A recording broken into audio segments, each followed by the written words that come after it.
नमस्कार श्रोते हो, आजच्या कार्यक्रमात आपण भेटणार आहोत कृषी क्षेत्रात काम करणारे हर्षद प्रकाश नाईक यांना. त्यांनी उद्यानविद्येतील उच्च शिक्षण घेतले असून ते उद्यानविद्या महाविद्यालय मुळदे येथे वरिष्ठ संशोधन शास्त्र म्हणून कार्यरत आहेत. शेतकऱ्यांसाठी प्रत्यक्ष शेतावर जाऊन मार्गदर्शन करणे आणि जायफळाच्या विविध वाणांची राष्ट्रीय स्तरावर नोंदणी करण्यात मोलाचं योगदान देणं अशा अनेक स्तरावर त्यांचं कार्य उल्लेखनीय आहे. चला तर मग जाणून घेऊया त्यांच्या अनुभवांविषयी. नमस्कार सर. नमस्कार मॅडम. आकाशवाणी सिंधुदुर्ग नगरी केंद्राच्या स्टुडिओमध्ये आपलं स्वागत आहे. सर, उद्यानविद्या या विषयाची निवड करण्याचे खास कारण काय? उद्यानविद्या म्हणजे प्रथमपासूनच मला शेतीची आवड आहे आणि 10वी-12वी नंतर जेव्हा माझं शिक्षण पूर्ण झालं त्यावेळी नंतरचा एक सक्षम पर्याय म्हणून उद्यानविद्या हे क्षेत्र निवडण्याचा माझा जो हेतू होता तो मी साध्य केला. कारण उद्यानविद्या हा विषय निवडल्यानंतर मला शेतीमागे असणारी माझी आवड ही जोपासता येईल.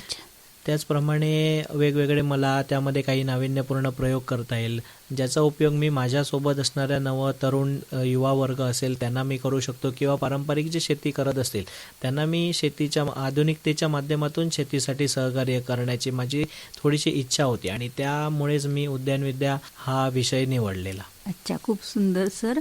तुम्ही स्वतःचं कृषी सेवा केंद्र आणि मार्गदर्शन करताना कोणत्या प्रमुख अडचणी आणि समाधानाचं क्षण तुम्ही अनुभवलं? निश्चितच मॅडम, आपण जसं म्हटलात की कृषी सेवा केंद्र हा फक्त व्यवसाय किंवा उद्योग नाही, तर कृषी सेवा केंद्रांच्या माध्यमातून शेतकरी आपल्याकडे विश्वासाने येत असतात.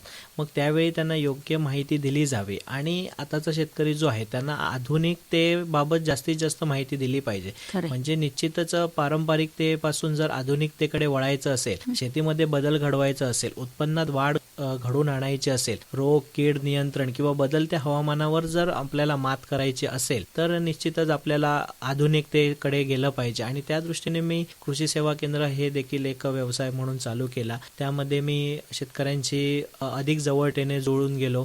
शेतकऱ्यांना प्रत्यक्ष शेतावर त्यांच्या बांधावर जाऊन मार्गदर्शन केले आणि सध्या परिस्थितीतही मी ते करतो आहे. शेतकऱ्यांकडे जेव्हा मी जातो त्यावेळी प्रत्यक्ष शेतावर जेव्हा त्यांना सांगतो की काही चुका काही फायदे आहेत ते कसे आपल्याला मिळवून घ्यायचे आहेत किंवा काही चुका आहेत त्या कोणत्या पद्धतीने टाळल्या पाहिजेत. काही शेतकरी आहेत ते आधुनिक तंत्रज्ञान वापरून आपल्या शेतीचा विकास करत आहेत, पण काही शेतकरी जे आहेत ते अजूनही पारंपरिकतेकडेच आहेत. पण आपण जसं हवामान बदलत आहे त्याप्रमाणे देखील आपणही थोडंसं बदलत राहणं गरजेचं आहे. त्यामुळे आपण शेतकऱ्यांना वेळोवेळी मार्गदर्शन करतो आणि जे काही नवनवीन तंत्रज्ञान म्हणजे कोकण कृषी विद्यापीठ असेल किंवा कृषी विभाग असेल यांच्या मार्फत जे काही नवीन तंत्रज्ञान आलेलं आहे, रोग असेल, किडी असतील किंवा इतर उत्पन्न वाढीच्या दृष्टीने जे काही तंत्रज्ञान विकसित केले ते शेतकऱ्यांना प्रत्यक्ष शेतावर जाऊन त्यांच्या बांधापर्यंत पोहोचून त्यांना ते आत्मसात करण्यासाठी प्रयत्न करत असतो. आता शेतकरी म्हटलं की थोड्या अडचणी येणारच, कारण शेतकऱ्यांचे जे प्रश्न आहेत ते थोडेसे वेगळे असतात. कारण शेतकरी विद्यापीठाच्या दृष्टीने प्रयत्न करत नसतो, परंतु आज कोकण कृषी विद्यापीठ जेव्हा काम करतं तेव्हा ते शेतकऱ्यांच्या हिताच्या दृष्टीने काम करत असतं. परंतु आपण जेव्हा सांगायला जातो शेतकऱ्यांना तेव्हा शेतकरी पटकन ते आत्मसात करत नाहीत आणि कदाचित त्याचा दुरुपयोग म्हणा किंवा त्याचा फायदा हा शेतकऱ्यांना होत नाहीये. समाधानाचे जर तुम्ही अनुभव म्हटलात तर काही शेतकरी जे आहेत, जास्त करून जर युवा शेतकरी आहेत हे कृषी विभाग म्हणा किंवा विद्यापीठाशी जास्त जवळ जोडलेले आहेत आणि सध्याच्या घडीत युवकांना नोकरीपेक्षा शेतीमध्ये रस वाटायला लागलेला आहे. आपण बघितलं जेव्हा कोरोना काळ होता तेव्हा कोरोना काळात सगळं काही बंद पडलं होतं, परंतु एक विशेष बाब म्हणून कृषी क्षेत्राला एक मुभा दिली होती. कदाचित त्याचाच वापर करून आज आमच्या जिल्ह्यात जर बघितलं तर मुंबई म्हणा किंवा इतर राज्यातून किंवा इतर जिल्ह्यातून आपले जे तरुण बाहेर नोकरीसाठी होते ते आज तरुण आपल्याकडे येऊन प्रत्येक जण आपापली शेती विकसित करताना दिसत आहे. अशी काही जिवंत उदाहरण देखील आपल्या डोळ्यासमोर आहे जे तरुण वर्ग येऊन आज त्यांनी शेती केलेली आहे आणि शेतीतून ते आपला विकास साधतायत. निश्चितच त्या शेतीतही ते चांगले प्रयोग करतायत, त्याचा उपयोग आपल्या कोकण कृषी विद्यापीठ म्हणा किंवा इतर कृषी विभागाला देखील होत आहे आणि आपण जे मार्गदर्शन करतो त्या मार्गदर्शनाच्या जीवावर आज ते अगदी समाधानाचं जीवन जगतात. ते बघून थोडंसं समाधान वाटतंय. खूप सुंदर सर. जायफळाच्या वाणांची राष्ट्रीय स्तरावर नोंदणी करण्याच्या प्रक्रियेबद्दल थोडं सांगाल का? निश्चितच PPVFRA म्हणजे वनस्पती जाती व अधिकार संरक्षण अधिनियम 2001 असा राष्ट्रीय स्तरावर एक प्रकल्प कार्यान्वित आहे. या प्रकल्पाचा संपूर्ण कार्यभार जो आहे तो राष्ट्रीय स्तरावरून केला जातो आणि उद्यानविद्या महाविद्यालय मुळदे आणि कोकण कृषी विद्यापीठ दापोली यांच्या अंतर्गत आपण जे डस चाचणी केंद्र म्हणजे डस म्हणजे DUS डिस्टिंक्टिव्हनेस, युनिफॉर्मिटी, स्टॅबिलिटी म्हणजे वेगळेपणा, स्थिरता आणि एकरूपता हे 3 गोष्टी जर एकत्र असतील तर असं डस चाचणी केंद्र आपल्या उद्यानविद्या महाविद्यालय मुळदे येथे कार्यान्वित आहे. आता याचा जर उपयोग म्हणाल तर या प्रकल्पाअंतर्गत आपण विविध प्रकारच्या वाणांची नोंदणी करतो. आता हे वाण कोणते असावेत असा जर तुम्ही विचार करत असाल तर हे जे वाण आहेत हे वडिलोपार्जित असावे. म्हणजे जवळपास 30 ते 35 वर्षापूर्वी ते नुसतं झाड लावलेलं असावं. म्हणजे ते कुठच्याही प्रकारचं कलम नसावं किंवा नुकतेच 10 वर्षापूर्वी लावलेलं रोपटं नसावं. ते जवळपास जुनं झाड 30 ते 35 वर्ष झालेलं जुन्या झाडाची आपण त्यासाठी निवड करत असतो. आणि हा प्रकल्प कार्यान्वित आहे राष्ट्रीय स्तरावर आणि त्याचा आपल्याला जास्तीत जास्त उपयोग या शेतकऱ्यांना करून घेता आला पाहिजे. यासाठी कोकण कृषी विद्यापीठ आणि PPVFRA यामध्ये सामंजस्य करार झाला आणि जवळपास हा 10 वर्ष प्रकल्प आपल्या या कोकण कृषी विद्यापीठामध्ये कार्यरत आहे. अच्छा सर मग कोकणातील त्या 14 वाणांची नोंदणी आणि त्यातील सिंधुदुर्गातील 3 वाण याबद्दल विशेष काय सांगाल? पण जसं म्हटलं की कोकणातील 14 वाण हे रायगड जिल्ह्यापासून सिंधुदुर्ग जिल्ह्यापर्यंतचे आहेत आणि या 14 वाणामध्ये विविधता आहे. म्हणजे जायफळ संदर्भातचे हे 14 वाण आपण राष्ट्रीय स्तरावर नोंदणी केलेली आहे. आता याचा जर तुम्ही विचार कराल तर 14 वाण जे आहेत त्या काही वाणामध्ये त्याची जायपत्री आहे ती जाड आहे, काही वाणांमध्ये बिया मोठ्या आहेत, काही वाणांमध्ये बिया ह्या जुळ्या आहेत, काही वाणांची जायपत्री जी आहे ती अधिक घट्ट आहे. अशा पद्धतीचे विविध वाण हे विकसित करण्यात आलेले आहेत. आणि त्यानुसार आपण यावर्षी सिंधुदुर्ग जिल्ह्यातील 3 वाण म्हणजे आपण उदाहरण द्यायचं झालं तर अच्युत तेंडुलकर म्हणून आहेत जे तेंडोलीचे आहेत, त्यांचे 2 वाण विकसित करण्यात आपण त्यांना सहकार्य केले आहे. कुठले आहेत ते वाण? तेंडोली समर्थ 1 आणि तेंडोली समर्थ 2. आता ह्या दोन्ही वाणांची जर वैशिष्ट्य सांगायची झाली तर तेंडोली समर्थ 1 जो आहे तो जुळा आहे. म्हणजे एका फळामध्ये 2 बिया आहेत, त्याची जायपत्री देखील मोठी आहे.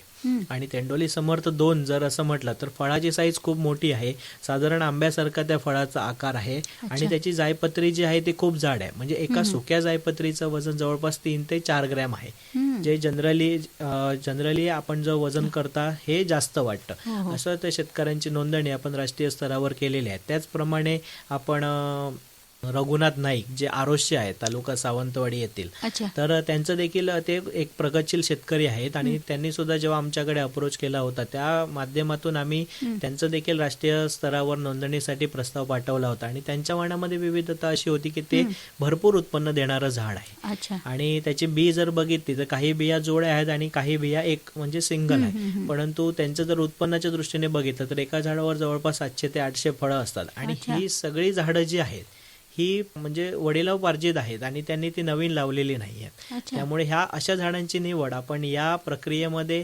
शेतकऱ्यांना त्यांचे अधिकार मिळवून देण्यासाठी वापरत असतो. त्यामुळे आम्ही त्यांना प्रत्यक्ष बांधावर जाऊन मार्गदर्शन करत असतो. म्हणजे ह्या जर प्रक्रियेमध्ये तुम्हाला तुमचे वाण जर नोंदवायचे असतील तर त्यासाठी बाबा तुम्हाला काय केलं पाहिजे, तर त्याची पुढे जर तुमचं राष्ट्रीय स्तरावर नोंदणी झाली तर त्याचं पुढे तुम्हाला कसा उपयोग होईल हे जेव्हा आम्ही प्रत्यक्ष शेतकऱ्यांना जाऊन सांगतो त्यावेळेला आज सिंधुदुर्गातील शेतकरी पुढे येत आहेत आणि आपल्याकडे जे काही विशेष वाण असतील त्यांची आम्हाला आता नोंदणी ते करण्यास सहकार्य करत आहेत. सर ही खूप छान अशी गोष्ट आहे. केरळ राज्यातील वाणांच्या नोंदणीमध्ये केलेल्या सहकार्याचा अनुभव कसा होता? निश्चितच मॅडम, आपण जसं म्हणताय केरळ राज्य आणि महाराष्ट्र राज्य ह्यामध्ये थोडीशी हवामान म्हणा किंवा मातीमध्ये थोडीशी बदल आहे. आणि केरळ राज्याचा विचार केला तर ते मसाला पिकांसाठी म्हणून विशेष असं ओळखलं जाणारं राज्य आहे. त्यामुळे जसं आपला शेतकरी आंबा, काजू अशी एक पीक पद्धत घेतो त्याच धर्तीवर केरळ राज्यामधील तिथले शेतकरी जे आहेत ते जायफळ, वेलची अशा एक पीक पद्धतीमध्ये पारंगत असतात. आता जेव्हा आम्ही या शेतकऱ्यांकडे जेव्हा नोंदणी केली आणि त्यांचं जेव्हा आम्ही निरीक्षणे घ्यायला गेलो तेव्हा अनुभव हे खूप चांगले होते. कारण सगळे शिकलेले शेतकरी होते आणि एकाच पिकावर त्यांचं काम असल्यामुळे त्यांना त्या पिकातली सखोल माहिती होती. आमच्या जी काही कमी होती ती आम्ही त्या शेतकऱ्यांकडून मिळवली आणि त्या शेतकऱ्यांना देखील त्या शेतकऱ्यांकडून आमच्या शेतकऱ्यांना त्याचा फायदा कसा करून घेता येईल याची देखील थोडीशी माहिती मिळवली. जेव्हा जेव्हा आमचे कार्यक्रम असतात तेव्हा आम्ही त्या शेतकऱ्यांना सांगतच असतो. आणि त्या एकेका पिकावर जसे आपले शेतकरी इथे काजू म्हणा किंवा आंबा ह्या पिकावर जसे लखपती झालेले असतील तसे ते शेतकरी जायफळ ह्या पिकावर लखपती झालेले आहे. आणि आपण जेव्हा त्यांना नोंदणी करून देतो तेव्हा त्यांच्याकडे त्या पिकाचे पूर्ण अधिकार राहतात आणि त्या अधिकारावर ते स्वतःच्या नावाने ते जो वाण आहे तो अधिकृतरित्या ते विक्री करू शकतात किंवा एखाद्या कंपनी बरोबर त्या वाणासंदर्भात ते करार देखील करू शकतात. असा ह्या त्या शेतकऱ्यांना फायदा होत असल्यामुळे ते शेतकरी जास्तीत जास्त आमच्याकडे येऊन आम्हाला सहकार्य करत असतात. अच्छा, खूप छान सर अनुभव आहे. सर, सिंधुदुर्गातील या 3 वाणांना राष्ट्रीय स्तरावर मानांकन मिळालं, यामागची प्रक्रिया नेमकी कशी असते ते आमच्या श्रोत्यांना सांगा. यामागची प्रक्रियेचा जर विचार केला तर निश्चितच ही प्रक्रिया अगदी सोपी आहे. परंतु या प्रक्रियेमध्ये जेव्हा आम्ही शेतकऱ्यांना आवाहन करतो की तुम्ही यामध्ये या आणि नोंदणी करा, तेव्हा हे शेतकरी थोडेसे मागे पडतात. कारण ही प्रक्रिया आणि हा जो प्रकल्प आहे हा नेमका काय आहे आणि कशा संदर्भात आहे हे त्यांना माहीत नसतं. परंतु हा जर या प्रक्रियेचा किंवा या प्रकल्पाचा विचार केला तर हा जो प्रकल्प आहे तो शेतकऱ्यांना अगदी फायदेशीर आहे. कारण शेतकऱ्यांनी कित्येक वर्ष जतन करून ठेवलेली झाडं असतात, त्यामध्ये काही विशिष्ट वेगळे गुणधर्म जे असतात, त्या झाडांची नोंदणी ही आपण राष्ट्रीय स्तरावर करून शेतकऱ्याला त्या झाडाचे अधिकार हे शेतकऱ्यांना वैयक्तिकरित्या आपण देत असतो. आता यामागची प्रक्रिया जर सांगायची तर अगदी सोपी आहे. उद्यानविद्या महाविद्यालय मुळदे येथे डस चाचणी केंद्र हे कार्यान्वित आहे. या प्रकल्पामध्ये अधिकारी असतील, कर्मचारी असतील, हे प्रत्यक्ष शेतावर जातात, शेतकऱ्यांना भेट देतात, त्यांच्याकडील जे काही पीक आहे त्या पिकासंदर्भात सखोल माहिती घेतात. ती माहिती घेतल्यानंतर त्याची निरीक्षण ही सलग 2 वर्ष आपल्याला नोंदवावी लागतात. आणि नोंदवून घेतलेली जी निरीक्षणं आहेत ती आपण आपल्या नवी दिल्ली येथे जे आपलं मुख्य कार्यालय आहे त्या कार्यालयाकडे आपण ती पुढच्या कार्यवाहीसाठी पाठवत असतो. आता ही पाठवल्यानंतर त्या कार्यवाही करताना जर त्यांना वाटलं की जे विकसित वाण आहे त्यापेक्षा जर जे शेतकऱ्यांकडे आहे त्या वाणामध्ये जर काही विभिन्नता असेल आणि जे स्थिर असतील तर त्या अशा जातींना आपलं जे प्रकल्प आहे तो राष्ट्रीय स्तरावर नोंदणी देण्याचं काम करत असतो.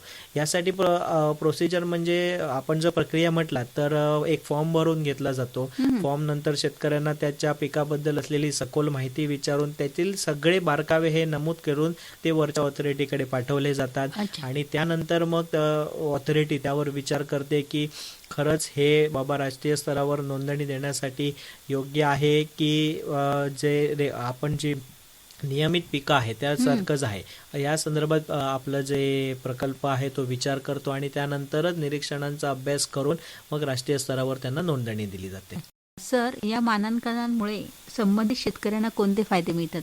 या मानांकनाचा शेतकऱ्यांना खूप मोठा फायदा होतो. म्हणजे शेतकऱ्यांना त्या झाडाचे अधिकार हे त्यांच्याकडे असतात. उदाहरणार्थ जर द्यायचं झालं तर अच्युत तेंडुलकर यांनी जी जात विकसित केलेली आहे तेंडोली समर्थ 1 हे त्यांनी सुचवलेलं नाव आहे. आज जर ते झाड त्यांना विकायचं असेल तर तेंडोली समर्थ 1 या नावाने ते कुठेही विकू शकतात आणि त्यांचे पूर्णतः अधिकार हे त्यांच्याकडे जतन केलेले आहेत. हे शेतकऱ्यांना त्यांच्याकडे हे ठेवण्याचे अधिकार हे शेतकऱ्यांकडे आपण राखून दिलेले आहेत. आणि जर समजा वाटलं की ह्यामध्ये काहीतरी तफावत होते आहे किंवा माझं झाड कोणीतरी दुसरं चोरून नेत आहे तर अशा विरोधात आपल्याकडे तशी सुविधा देखील आहे. कारण हा एक कायदा असल्यामुळे यामध्ये शेतकऱ्यांना त्यांचे अधिकार हे बांधील ठेवण्यास मदत होते आणि शेतकऱ्यांना ते जतन करण्यास खूप उपयोगी होतो. या विरोधात जर कोणीतरी त्यांचं झाड चोरून नेऊन विकत असला तरी शेतकरी त्यावर गुन्हा दाखल करू शकतो किंवा केसही दाखल करू शकतो. आणि तशी सोय ही आपल्या प्रकल्पामध्ये करण्यात आलेली आहे की शेतकऱ्यांना त्यांचे अधिकार देऊन त्यांचे अधिकार सुरक्षित ठेवणे हा एक या प्रकल्पाचा मुख्य उद्देश आहे.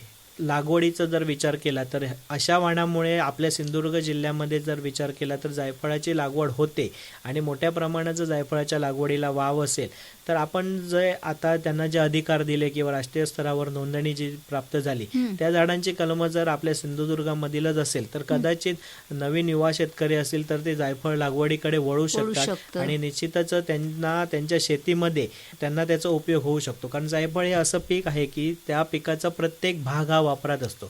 उदाहरणार्थ जायफळाची वरचं टर्फल म्हटलं तर त्या टर्फलापासून लोणचं, कॅन्डी असे पदार्थ बनवले जातात. आणि जायपत्री आणि जायफळ हे सगळं विकलं जातं. त्यामुळे प्रत्येक फळाचा प्रत्येक भाग हा विकला जातो. त्यामुळे प्रत्येक भागाला बाजारभाव आहे. त्यामुळे ह्या फळाकडे वळण्याचं जे शेतकऱ्यांचं किंवा युवा वर्गाचं लक्ष आहे ते निश्चितच जास्त हो, आणि होईल. त्यांना फायद्याचं होईल. निश्चितच फायदा हा निश्चितच आहे, फक्त एकजुटीने केलं पाहिजे, मेहनत केली पाहिजे. हो सर, खरं आहे, मेहनत हे महत्त्वाची आहे ह्या कृषी क्षेत्रात. सर, कृषी विद्यापीठ आणि शेतकरी यांच्यातील सहकार्य कसं असतं, काय सांगाल? कृषी विद्यापीठ निश्चितच शेतकऱ्यांसाठी कार्यरत असतं आणि काही योजना आहेत किंवा काही तंत्रज्ञान आहे, शेतकऱ्यांना होणारा त्रास विचारात घेऊनच त्यावर तंत्रज्ञान कृषी विद्यापीठ ही विकसित करत असतात. त्यामुळे कृषी विद्यापीठाने विकसित केलेली तंत्रज्ञानं बरीच आहेत, अच्छा. परंतु आज शेतकरी ती कितपत वापरते आणि त्याचा किती वापर होतोय हे प्रत्येक शेतकऱ्यालाच माहीत असतं. कारण कृषी विद्यापीठ जेवढं शक्य होईल तेवढं शेतकऱ्यांच्या बांधावर जाऊन ते शेतकऱ्यांना सांगून त्याचं प्रत्यक्षिक दाखवून त्यांना त्याचं महत्त्व पटवून देत असतं.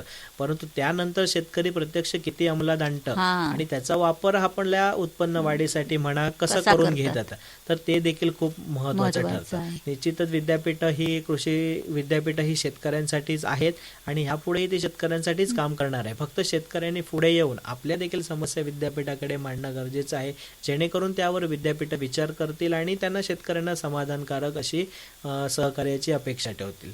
आता या प्रकल्पामध्ये जर आपण विचार केला तर या प्रकल्पामध्ये आता जशा आपल्या बातम्या आल्या त्यानंतर कित्येक शेतकरी तुमच्या वेगवेगळ्या गावातून आले आणि म्हणाले की आमच्याकडे हे असं झाड आहे, या झाडामध्ये हे गुणधर्म आहेत, असे बरेच शेतकरी आले. आणि हे जेव्हा शेतकरी आले त्यावेळी आम्ही अभ्यास केला की शेतकऱ्यांकडे जैवविविधता भरपूर आहे, वडिलोपार्जित भरपूर काही आहे, परंतु त्यांना माहीत नाहीये आपल्याला ते जे वाण आहेत ते कसे वाढवले पाहिजे किंवा ते वडिलोपार्जित असलेल्या वाणांचा आपल्याला कसा उपयोग करून घेता आला पाहिजे. त्यामुळे आमचं उद्यान महाविद्यालय मोरदे किंवा कोकण कृषी विद्यापीठ असेल यांचा हाच उद्देश आहे की जास्तीत जास्त शेतकऱ्यांना याची माहिती देऊन त्यांच्याकडे असलेले वाण हे त्यांच्या नावाने राष्ट्रीय स्तरावर नोंदणी करून देऊन त्याचा उपयोग कसा करता येईल. आणि काही नवीन तरुण युवा वर्ग आहेत किंवा काही लोकांनी आपल्या सिंधुदुर्गमध्ये जमिनी घेतल्या, त्यांना शेती देखील करायचे, ते देखील आमच्याकडे जास्तीत जास्त येत असतात आणि माहिती घेत असतात. निश्चितच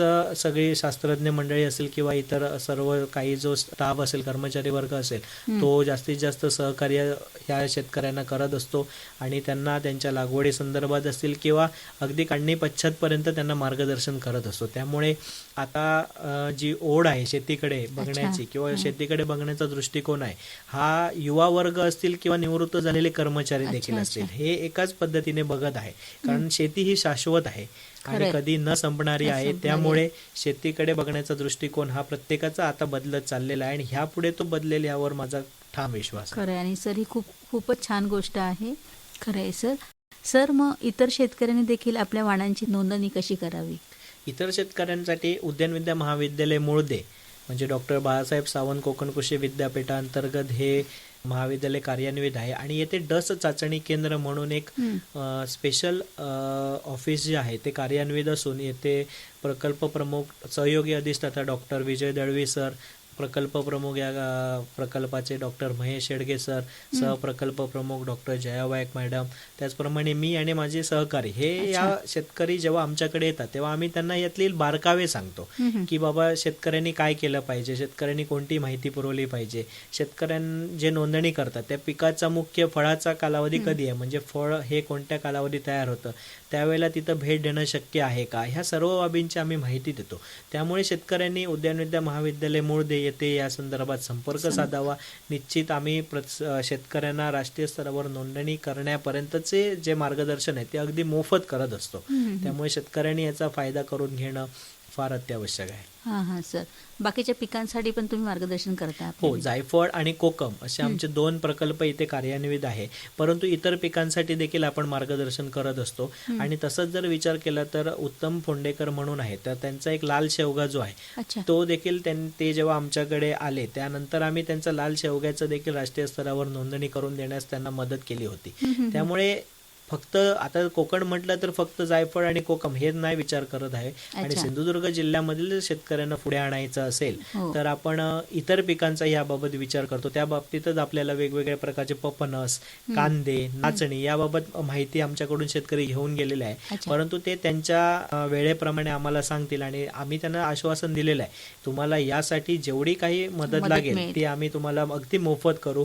आम्ही तुमच्या प्रत्यक्ष बांधावर येऊ. तुम्ही फक्त आम्हाला त्या पिकाचा कालावधी कळवा, म्हणजे आम्ही त्या कालावधी देऊन ती निरीक्षणं घेऊ. कारण निरीक्षण ही फार महत्वाची असतात महत्त्वाची आणि आहे. ती वेळेत घेतली गेली पाहिजे. खरंय. एकदा त्याचा वेळ निघून गेला की त्या नंतर निरीक्षण घेऊ शकत नाही. मग त्यासाठी तो अख्खा हंगाम थांबावा लागतो. त्यामुळे त्या वेळेमध्ये आपण ती निरीक्षणे घेतली पाहिजेत आणि त्यासाठी आम्ही शेतकऱ्यांना आवाहन करत असतो. आणि आपल्या सिंधुदुर्गमधील शेतकरी जर म्हटलं तर खूप सहकार्य करणारे असतात. फक्त अच्छा. माहिती अभावी ते माहिती थोडेसे खरंच, मागे खरंच. राहिलेले आहे. त्यामुळे आपण यावर आम्ही मात करून आम्ही प्रत्यक्ष शेतकऱ्यांच्या बांधावर जाऊन शेतकऱ्यांना माहिती देणं आणि ती पण अगदी मोफत देणं, त्यासाठी कुठचंही शुल्क नाहीये. आणि ही जर नोंदणी करायची असेल तर शेतकऱ्यांच्या नावाने जर तुम्ही ही नोंदणी करत असाल तर राष्ट्रीय स्तरावर ही नोंदणी अगदी मोफत होते. अच्छा. आणि जर एखाद्या संस्थेच्या किंवा एखाद्या कंपनीच्या नावावर जर करायची असेल तर त्याला नाममात्र शुल्क हे आकारला जात असतं. अच्छा अच्छा. सर, खूप सुंदर असं तुमचं कार्य आहे आणि मार्गदर्शन सुद्धा तुम्ही सुंदर करता. सर, कोकम लागवडी संदर्भात तुम्ही अजून काय मार्गदर्शन करता शेतकऱ्यांना? म्हणजे डस चाचणी केंद्र कोकम हे आमच्या इथं उद्यानविद्या महाविद्यालयामध्ये ते कार्यरत आहे. अच्छा. तसं डस चाचणी केंद्र जायफळ आहे, तसंच काम डस चाचणी केंद्र कोकम हे आहे. हे राष्ट्रीय स्तरावरचे केंद्र असल्यामुळे अख्ख्या भारत देशामध्ये हे कोकम आणि जायफळ काम करणारं चाचणी केंद्र हे आपल्या सिंधुदुर्गामध्ये उद्यानविद्या महाविद्यालय मुळदे येथे कार्यान्वित आहे. ओके. आता यामध्ये कोकमची गेल्या वर्षी आम्ही दिवे आगार या भागातील 3 शेतकऱ्यांची राष्ट्रीय स्तरावर नोंदणी केलेली आहे. अच्छा. आणि या वर्षी आम्ही सिंधुदुर्गातील जास्तीत जास्त शेतकऱ्यांपर्यंत पोहोचण्याचा प्रयत्न करत आहोत. खूप परंतु आम्हाला काही शेतकऱ्यांनी देखील आपल्याकडे बाबा वेगळे वाण आहेत किंवा आपल्याकडे काही कोकमच्या विशिष्ट जाती आहेत या संदर्भात आमच्यापर्यंत देखील आलं पाहिजे अशी थोडी आम्ही शेतकऱ्यांकडून अपेक्षा ठेवतो. अच्छा, अच्छा. कारण यानंतर जी प्रक्रिया आहे ती त्यांना पूर्णपणे मोफत आणि अगदी आम्ही आमच्या परीने पूर्ण करण्यास सहकार्य त्यांना करणार आहोत. त्यामुळे कोकणातील शेतकऱ्यांनी सुद्धा या पुढे यायला पाहिजे. कारण कोकम हे पीक असं आहे की फक्त सिंधुदुर्ग जिल्ह्यामध्ये त्याचा जर विचार केला तर कोकमची लागवड ही मोठ्या प्रमाणात आहे आणि येथे जे वाण आहे ते देखील विविध आहेत आणि वैशिष्ट्यपूर्ण वाण असलेले कोकम देखील आपल्या सिंधुदुर्ग जिल्ह्यामध्ये भरपूर आहे. परंतु शेतकऱ्यांकडे काही वाण आहे ज्यामध्ये काहीमध्ये तेलाचं प्रमाण जास्त आहे, ज्याचा उपयोग आपल्याला कोकम बटर जे म्हणतात त्यासाठी आपल्याला करता येतो.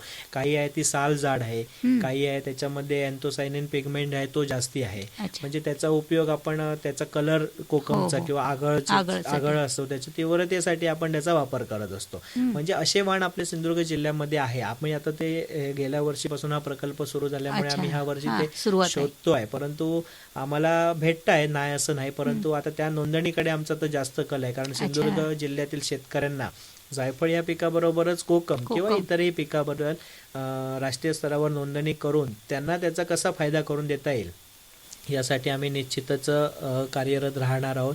आताही आहोत आणि यापुढेही राहणार आहोत. आपण जसं म्हणताय मॅडम ना, तसंच आंबा काजू ही मुख्य पिकं आहे. निश्चितच सिंधुदुर्गातील हवामान या पिकांसाठी अनुकूल आहे. परंतु आता जर बदलतं हवामान तुम्ही बघितलं तर अवेळी पडणारा पाऊस, अवेळी पडणारे वातावरणातील जे काही बदल आहेत ते थोडंसं मारक ठरताना दिसत आहेत. मागच्या 4-5 वर्षाचा जर अनुभव घेता बघितला तर आंबा पिकामध्ये आणि काजू पिकामध्ये बरेचसे बदल आपल्याला दिसून येते.